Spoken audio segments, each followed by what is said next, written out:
Hi, and welcome to my tour of my Maschine-based live techno setup with lots of hackery going on under the covers to make this all work.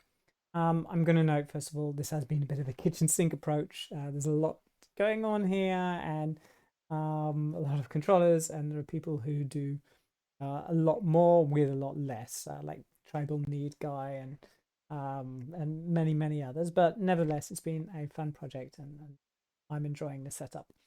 So first of all, so this is all in a single flight case.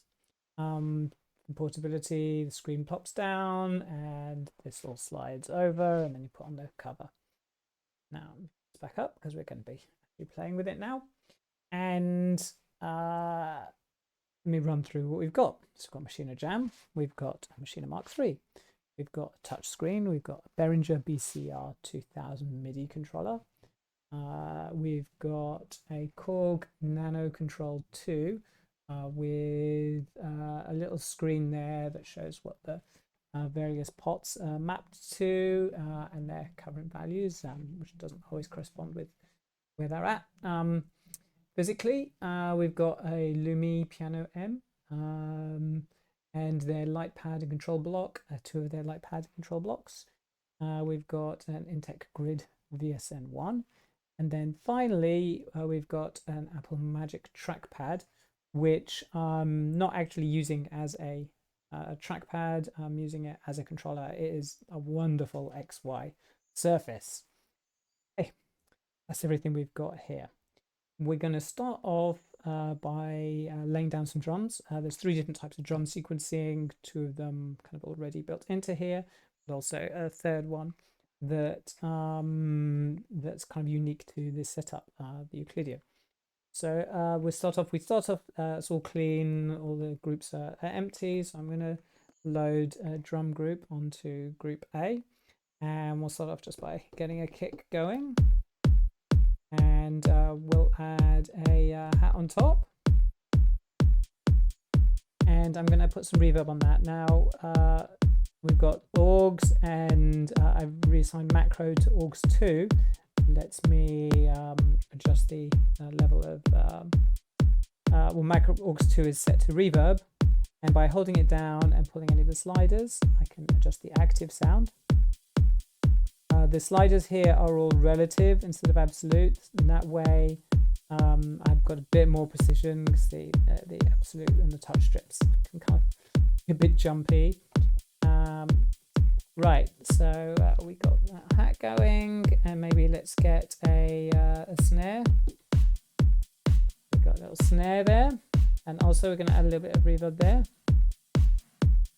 And actually we could automate a bit of reverb there.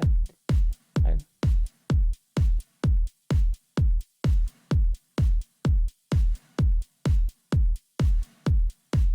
okay, so we've automated a bit of reverb there. Now if I want some extra steps, I can use here, so we can double this pattern. And now I can add maybe a couple extra snares there. Right, so I can, as we saw, we can use the standard step sequencer, and also, of course, record drums. So we can add some hats here.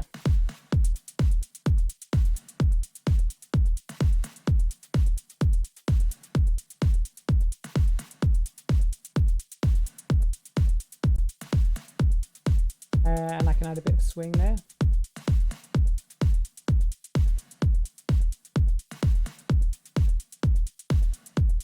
Right, and that's our standard being able to just record drums live.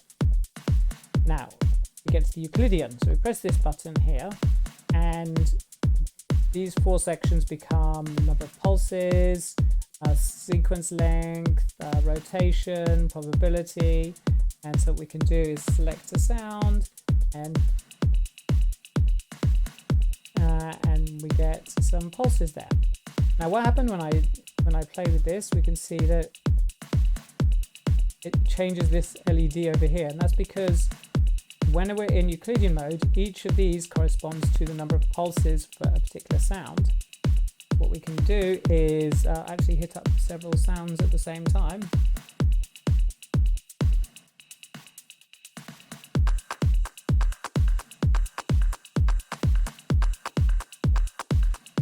Bring the level down a bit on those. But yes, we were able to hit up several at the same time, and we can easily adjust the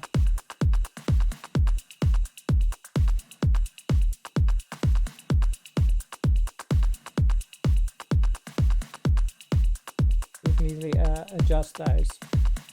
But also what we can do is, what that just did there was, if I hold down tune, and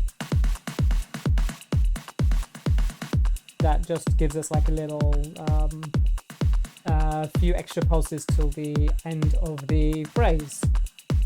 So that's where we've got the Euclidean drum sequencer. Right. Now, let me just show the drum mutes. So whichever group I'm on, if I press mute and any of these pads, it will bring out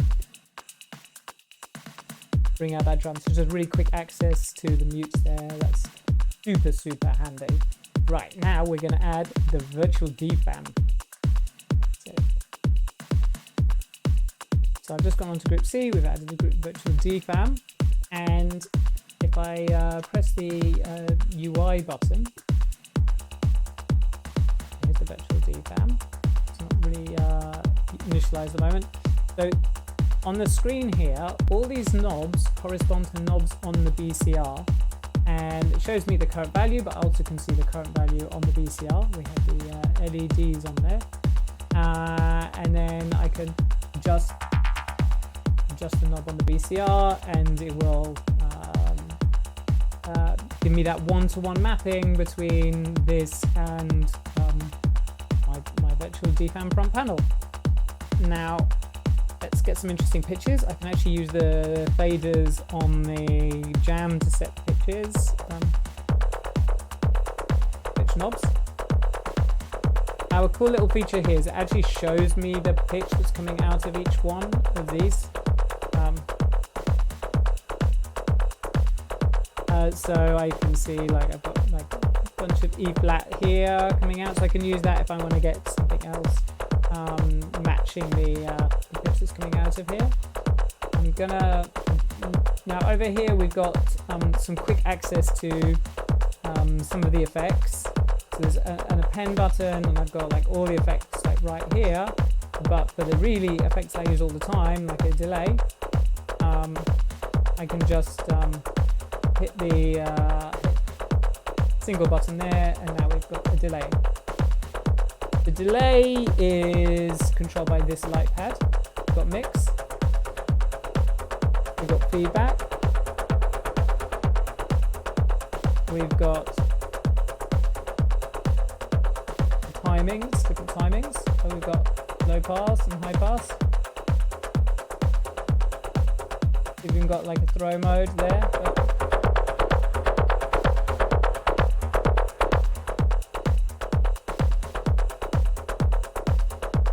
Okay, so that's the virtual DFAM with the delay, and what I'm going to do now is actually record some automation on here. So you're able to do automation on using the normal Maschine automation. I'm also able to record automation directly on the BCR. So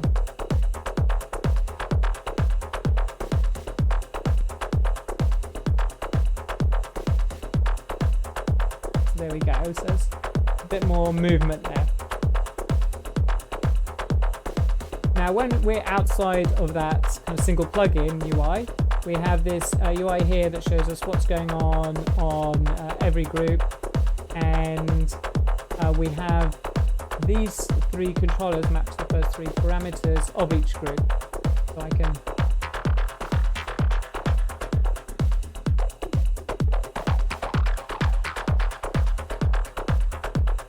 So that means I have quick access to that. Whichever group is selected, I've got access to those parameters. Right, okay, now let's try adding a bass line here. So I've put a monarch on group D. I'm going to try that.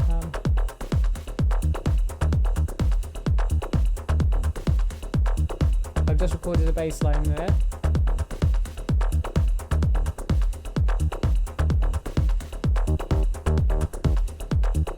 And that had real-time MIDI quantized there. Again, I can press the UI button and I get a full one-to-one mod mapping of these controls with Monarch. So I can change.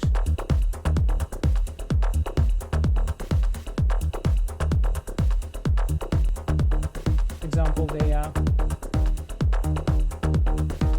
envelope.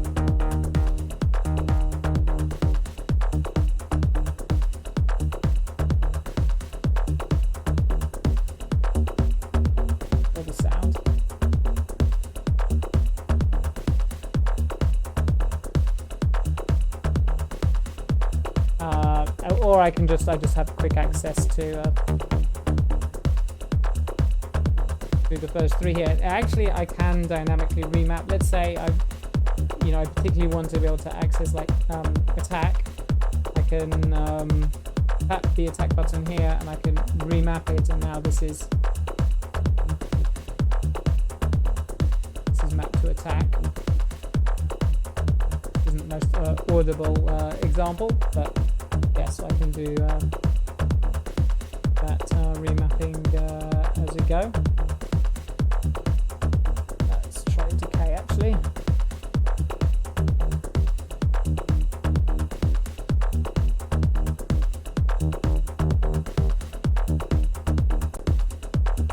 There we go, you can hear that.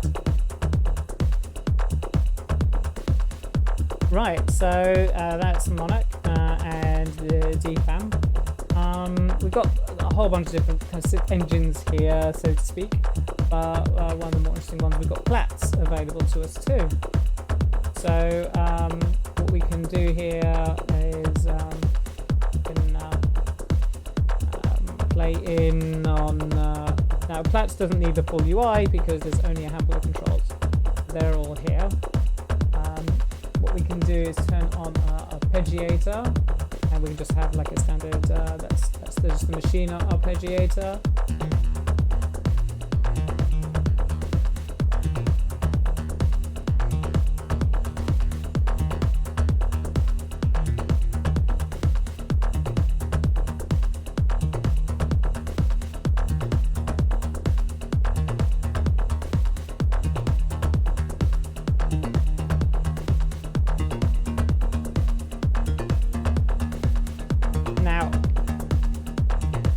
Again, we have access to those first three parameters here. I'm going to show another feature is that we have these three LFOs available to us.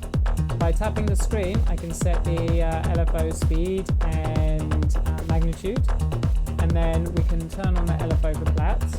And now that the timbre of that plats is corresponding with this LFO. See that kind of going a bit wilder.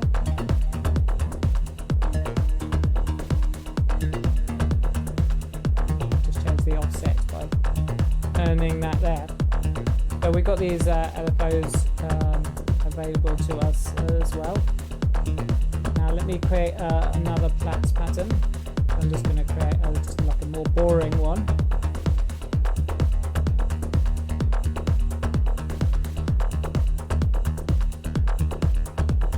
Right, so we've got kind of a more boring plats pattern there. And what we can do is I can actually change these like in time with the end of the phrase. So I can queue up, change to the other plats pattern. And that's there queued with the end of the phrase. I can also select multiple at the same time.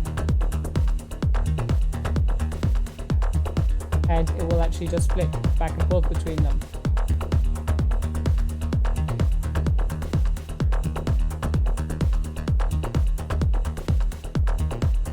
So that's another cool little feature there. Right, think it's time to get to voicings. What we're going to do now is grab a pad. I've got quick access to the different sounds. We've got a shortcut to go to each different type of sound. So I've just loaded up a pad here.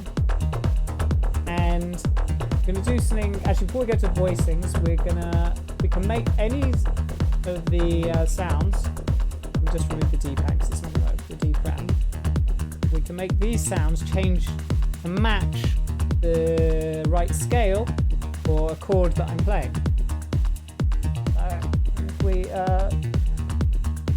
turn that on, so I've set the bass and the flats, so they should change to match the chords that I play. If I'm playing,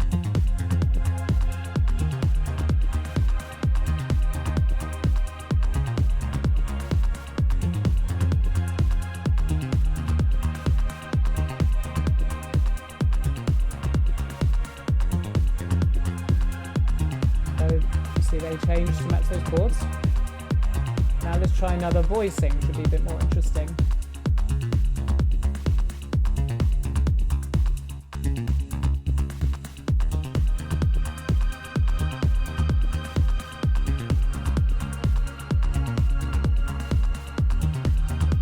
That's the red voicing. Try another one, blue voicing.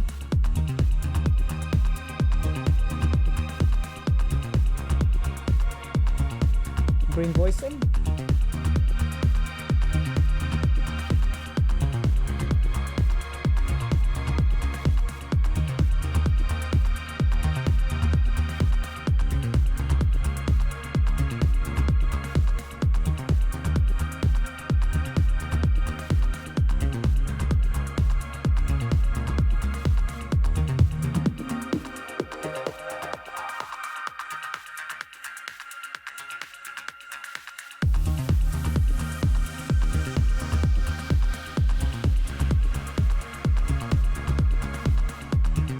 So that's that voicing's on a pad. Now I'm going to show you voicings on a dub type stab as well.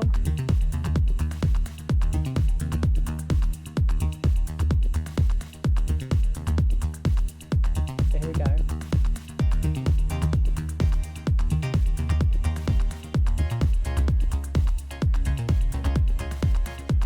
We turn off the voicings. You can see how much duller it sounds.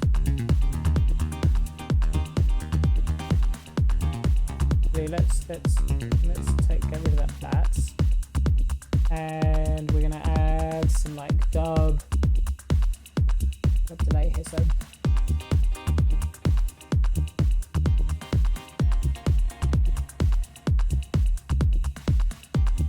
the bass is still here, changing in pitch. Okay, let's try with a different voicing. That's quite a bit more interesting a chord.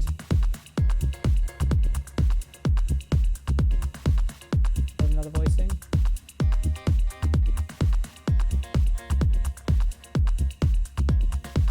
And finally the green voicing.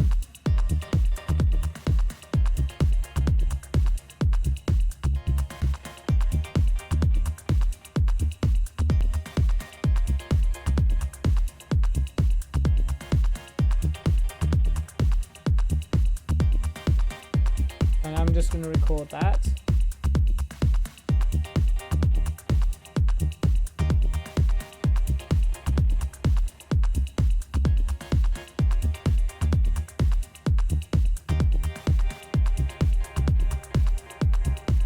We can have a play with the effects there. We can add a supermassive maybe.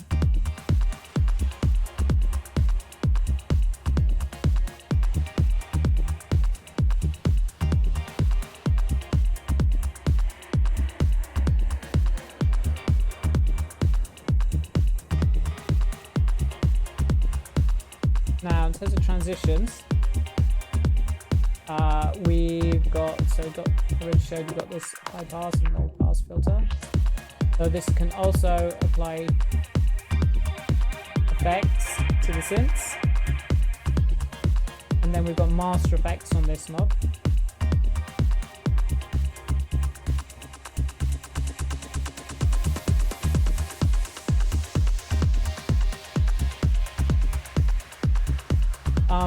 By pressing this button here, I can trigger the whoosh down on the end of the phrase, but I've also got manual control over the whoosh here.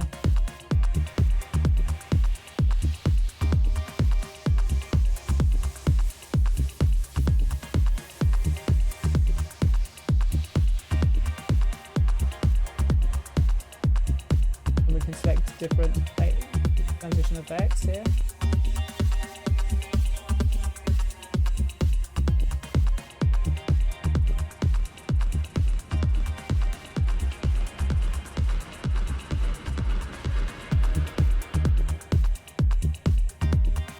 Now over here we've also got some drum manipulations, so I can